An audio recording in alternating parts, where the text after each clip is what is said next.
speaker is Rachel Hammersley, a professor of intellectual history at the University of Newcastle. So Rachel's research has considered the exchange of ideas between Britain and France in the 17th and 18th centuries, as well as concepts such as republicanism, democracy and revolutions during this period, which she has written extensively on. So Rachel's major publications include monographs on the influence of English republicanism on the Cordeliers Club, on the influence of English republicanism more broadly in France during the 18th century, and an intellectual biography of James Harrington, as well as an accessible textbook on republicanism as well. So Rachel's current research is on experiencing political texts, considering how early modern authors sought to prompt their readers' engagement in a myriad of ways, including the use of various literary strategies, exploiting the physical form of their works they produced, and paying attention to the interaction between the written word, images and artifacts. Her paper today is entitled Writing Radicalism, Turning Subjects into Citizens. Thank you.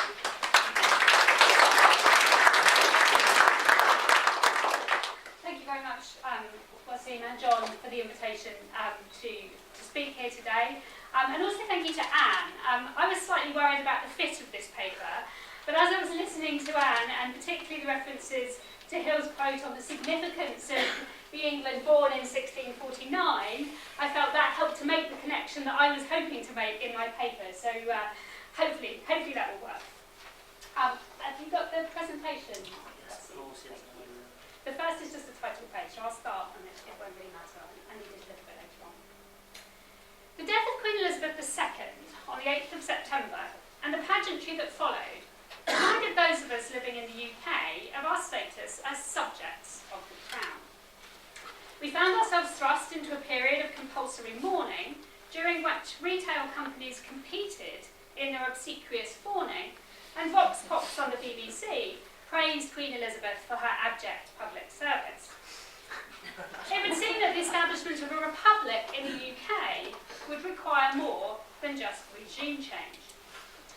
When the world was briefly turned upside down in the 17th century, advocates of the new republican regime faced a similar struggle to turn the former subjects of Charles I into citizens of the new Commonwealth.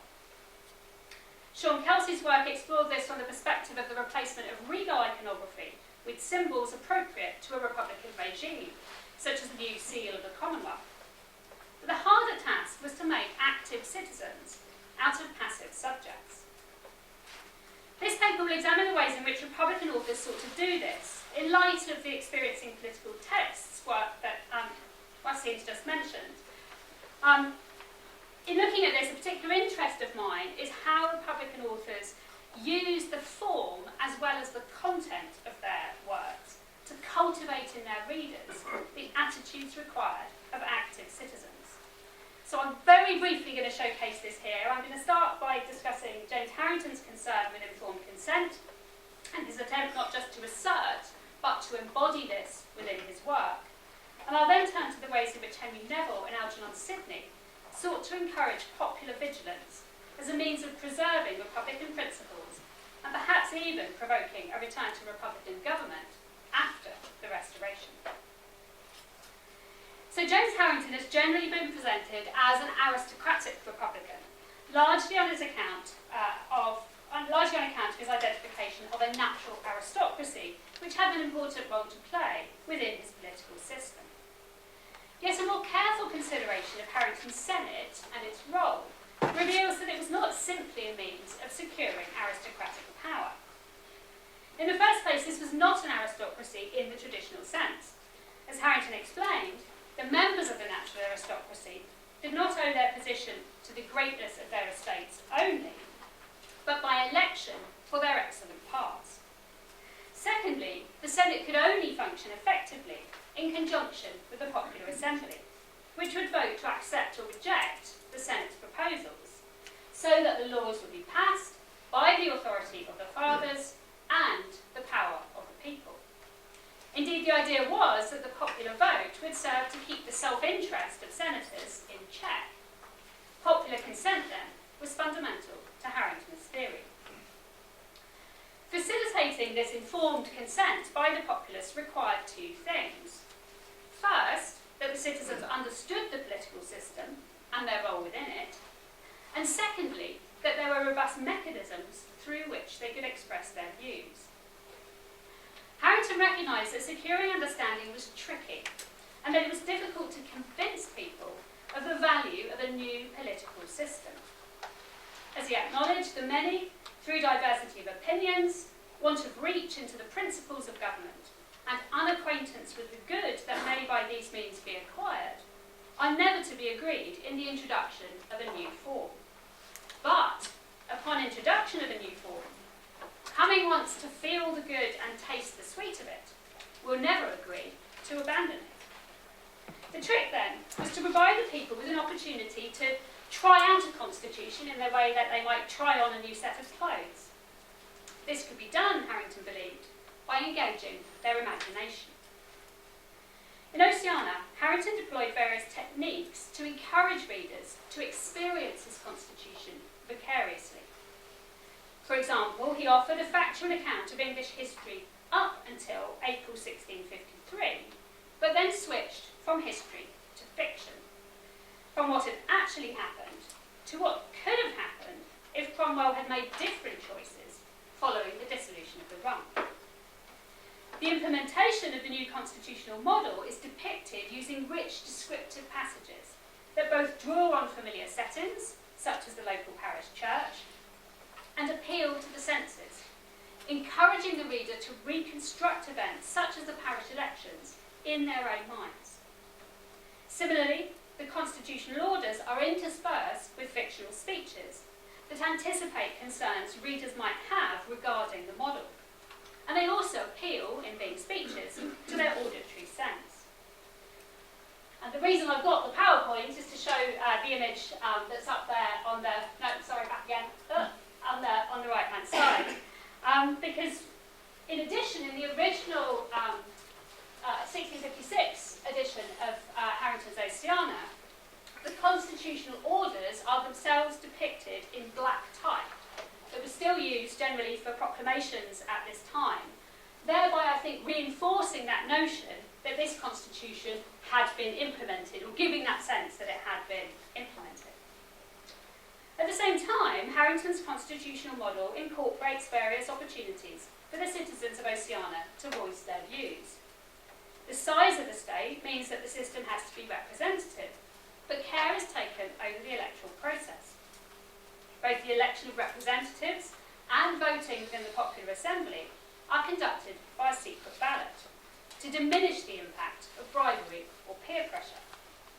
Moreover, elections are held frequently, and most offices, including membership of a popular assembly, are restricted to 3-year terms, providing regular opportunities to hold representatives to account.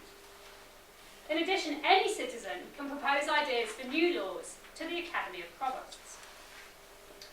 Finally, at the end of the work, Harrington combines these two techniques, inviting the reader into the narrative to comment on the Constitution. And that's the quote on the right, still there? It's the quote on the bottom right there. Wherefore, if my reader have any such objections as to the model, I entreat him to address himself by way of oration, as it were unto the Prytons, that when this rough draft comes to be a work, his speech, being faithfully inserted in this place, may give or receive correction unto amendment. This heightens the sense that the events depicted have actually taken place, and encourages the reader to take on the role of an engaged and active citizen. Efforts to create Republican citizens did not end with the Restoration. Indeed, it became more important. Some believed that if a vigilant populace could be maintained, then there was hope of a quick return to Republican rule. Henry Neville was a close friend of Harrington, who shared both his political concerns and his sense that literary experimentation could serve them. In 1668, Neville published a travel narrative, The Isle of Pines, which told of the discovery by Dutch sailors of a remote island populated by islanders of English descent. When first published, the work was believed to be genuine. Samuel Pepys filed it under pamphlets naval in his library. It was, however, soon exposed as a scam. Despite its playfulness, the work had a serious message. Not only did it present the Dutch Republic as a worthy ally for England and a political historical model to be emulated, but reading the work alongside one of Neville's later texts suggests another motivation behind his playful use of fiction. In 1675, Neville published an edition of Niccolò Machiavelli's works, which had appended to it a letter, supposedly written by Machiavelli to a friend, in which he offered a vindication of his writings. The letter was, however, a joke. It was dated the 1st of April, and the 1st of April 1537, which was 10 years after Machiavelli's death. Playing on the charges of impiety made against Machiavelli, Neville presents him as an opponent of the corruption introduced into Christianity by the Catholic Church, though not of Christianity itself. Indeed, echoing Protestant practice, this fictional Machiavelli deploys scripture to show how far Catholicism had departed from the practices of the Apostolic Church. He strongly objects to the temporal power enjoyed by the clergy and to their deliberate attempt to keep the people ignorant. This concern about the clergy's deliberate deception of the people provides another way of reading Neville's scams. His mock travel narrative and false letter were perhaps designed to draw the attention of readers to their own foolish credulity, and thereby to inoculate them against future deception. Having been stung by Neville's pranks, they would hopefully approach with greater caution the ideas presented to them by priests and politicians. Sidney's Court Maxims, also written during the 1660s, deploys similar tactics. The work takes the form of a dialogue between two characters who represent strongly contrasting views. Philalethes is presented as a moral, honest courtier and lover of state truth, who justifies the schemes of absolute monarchs to use the people and the country for their own private ends. Eunomius is a commonwealthman, who puts the case for the public good and republican government. Given this, Sidney's choice of names is curious. Philalethes means lover of truth, yet Sidney gives it not to the character with whom his own sympathies lie, but to the advocate of private interest and absolute monarchy. Eunomius means good order or good place, yet Eunomius's thoughts as set out in the dialogue are not well organised. Their discussion examines court maxims, or self-evident propositions. Through Eunomius's guidance, readers are expected to employ their reason to uncover the falsity of these maxims and to reach the conclusion that the public interest should be given priority over private interests and that republican government is preferable to monarchy. The fact that Sidney's explicit aim is the refutation of self-evident propositions expressed by a lover of truth alerts his reader to the fact that what is presented as truth needs to be handled with care, perhaps even reconceived, a striking lesson for those living under a recently re-established monarchy. Securing informed consent and encouraging popular vigilance are both means of making rulers accountable to those over whom they rule. The relevance to today should be clear. I've had to edit this bit since I wrote it for the first version. So we have a Prime Minister who was initially elected as leader even by his own party. We have a head of state who is unelected, and we have MPs who can apparently make and break the rules relating to parliamentary standards and other things with impunity. Do we have the same appreciation of the importance of accountability as our forebears? Perhaps we too are in need of works like those produced by Harrington, Neville and Sidney to turn the subjects of Charles III